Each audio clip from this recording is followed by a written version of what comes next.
ચોથા મુદ્દાની વાત કરીએ તો અમદાવાદમાં ફરી એકવાર હત્યાની ઘટનાએ કાયદો અને વ્યવસ્થાની સ્થિતિ પર ગંભીર સવાલ ઉભા કર્યા છે। જુહાપુરા વિસ્તારમાં ઇન્સ્ટાગ્રામ સ્ટોરી જેવી નાની બાબતે થયેલી બબાલી લોહિયાળ સ્વરૂપ ધારણ કરતા 19 વર્ષના યુવકનું ભવિષ્ય છીનવાઈ ગયું। ચોંકાવનારી વાત તો એ છે કે શહેરમાં માત્ર 24 કલાકમાં આ બીજી હત્યા છે, જે સુરક્ષા વ્યવસ્થાની અસરકારકતા પર પ્રશ્નચિહ્ન મૂકે છે। સોશિયલ મીડિયા પરના વિવાદો હવે રસ્તા પરના હિંસક અથડામણમાં બદલાઈ રહ્યા છે। નાની બોલાચાલીથી શરૂ થતી અદાવતો સીધી જીવલેણ હુમલાઓ સુધી પહોંચી રહી છે। આ ટ્રેન્ડ માત્ર કાયદો વ્યવસ્થાનો નહીં પરંતુ સામાજિક મનોભાવનાનો પણ સંકેત આપે છે। પોલીસે ઝડપી કાર્યવાહી કરીને આરોપીઓને ઝડપ્યા છે। આવી ઘટનાઓ શહેરની સુરક્ષા પર સીધી અસર કરી રહ્યા છે। હવે જરૂરી છે કે કડક અમલ અને સામાજિક જાગૃતિની, જેથી નાની બાબતો મોટા ગુનામાં ન બદલાય અને યુવાનો હિંસા તરફ ન વળે। અને વારંવાર એવા સમાચાર સામે આવી રહ્યા છે કે એક 20 વર્ષના યુવકે અન્ય યુવકની હત્યા કરી નાખી છે અને ક્યાંક ને ક્યાંક એવા પણ પ્રશ્નો અહીંયા ઉભો થાય કે કાયદો અને વ્યવસ્થા શું કરી રહ્યું છે અને નાના બાળકો હવે કેમ ગુના તરફ ધકેલાઈ રહ્યા છે, તેમની માનસિકતાને શું થઈ રહ્યું છે અને ક્યાંક ને ક્યાંક બાળકોની સહન શક્તિ પણ ખરાબ થતી હોય અથવા તો ઓછી થતી હોય તેવું લાગી રહ્યું છે। જ્યારે આજે સમગ્ર ઘટના છે તેમાં રીલ બાબતે હત્યા કરવામાં આવી છે, ઇન્સ્ટાગ્રામમાં સ્ટોરી મૂકવા જેવી બાબતથી ક્યાંક ને ક્યાંક હત્યા કરવામાં આવી છે તેવું લાગી રહ્યું છે। પોલીસ દ્વારા કાર્યવાહી કરાઈ છે અને 3 જેટલા આરોપીઓને પકડી પાડવામાં આવ્યા છે। અને આજ મુદ્દે આપણી સાથે ચર્ચા કરવા માટે એડવોકેટ સલીમ સૈયદ જોડાઈ ગયા છે। સલીમભાઈ, અમદાવાદમાં 24 કલાકમાં 2 મર્ડરની ઘટના છે, શું કહેશો? થેન્ક યુ મેડમ, આપને આમંત્રણ આપવા માટે। સૌપ્રથમ હું એ કહીશ કે આ જે બી ઘટના બે ઘટનાની વાત નથી। અગાઉ પણ આપ છેલ્લા સમીકરણ જોશો તો છેલ્લા 6 મહિનામાં અવારનવાર હિંસાકીય ઘટનાઓ જુહાપુરા વિજલપુર વિસ્તારમાં ઘણી બની છે।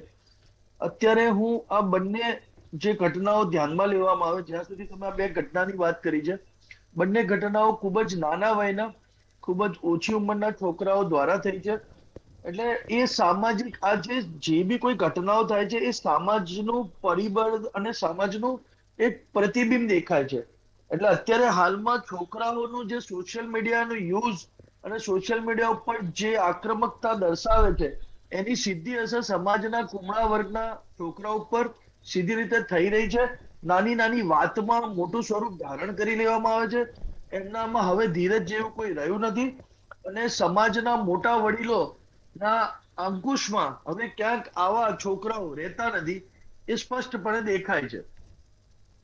સલીમભાઈ, જે બાળકો હિંસક બની રહ્યા છે ને નાની ઉંમરના બાળકોમાં હવે આવું થઈ રહ્યું છે, તો પછી હવે કાનૂની દ્રષ્ટિએ શું પગલાં લેવા જોઈએ અને શું જરૂર છે હવે કાયદામાં સુધારો કરવાનો? કાનૂની જ્યાં સુધી અત્યારે વેજલપુરની વાત કરો તો વેજલપુર પોલીસ સ્ટેશનની અંદર એક તો સૌથી પહેલા વેજલપુર બહુ જ મોટો વિસ્તાર છે, એની સામે પોલીસની જે સ્ટાફ છે એ બહુ જ ઓછા પ્રમાણમાં છે।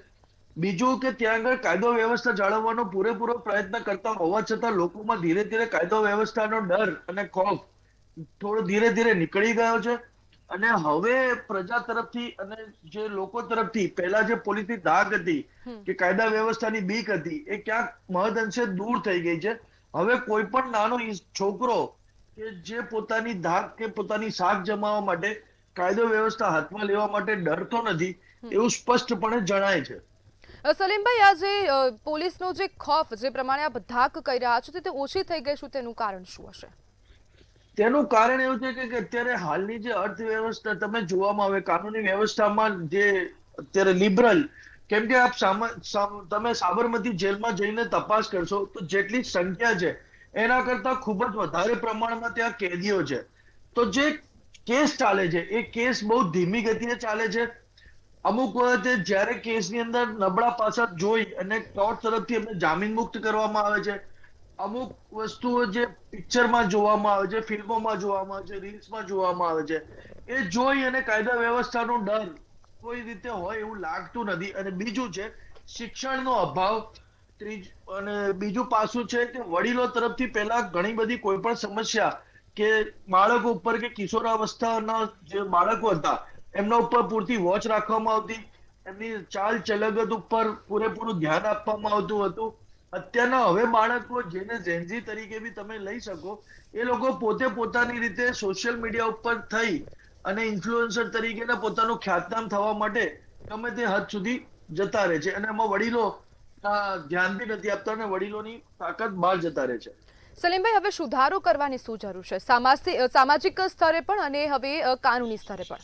સામાજિક સ્તરે તો હું એટલું જ કહીશ કે વખતો વખત આવા કંઈક સોશિયલ મીડિયા મારફતે કે જે સામાજિક સંસ્થાઓ મારફતે અત્યારે આવા જે નીચલા કે અમુક વર્ગના પબ્લિક વચ્ચે અમુક કેમ્પ યોજવા જોઈએ, અમુક તરીકે રીતના લેક્ચર્સ આપવા જોઈએ, ત્યાંના બાળકોને યોગ્ય સમજ આપવી જોઈએ, એમને કાનૂની જે બી શિક્ષા પાત્ર ગુના અંગેની એમને સમજ પ્રોપર મળે એ બાબતની એમને પગલા લેવા જોઈએ. અને રહી વાત પોલીસ, તો પોલીસ તરફથી પહેલા હું આ આપણા માધ્યમથી એક સમાજ અને એક સંદેશો આપવા માંગીશ.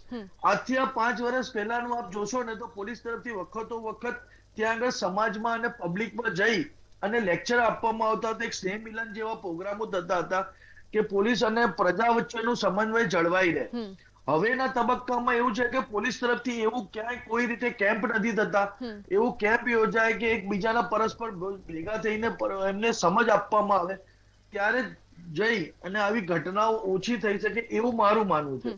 જી બિલકુલ સલીમભાઈ, જોડાવા બદલ આપનો આભાર.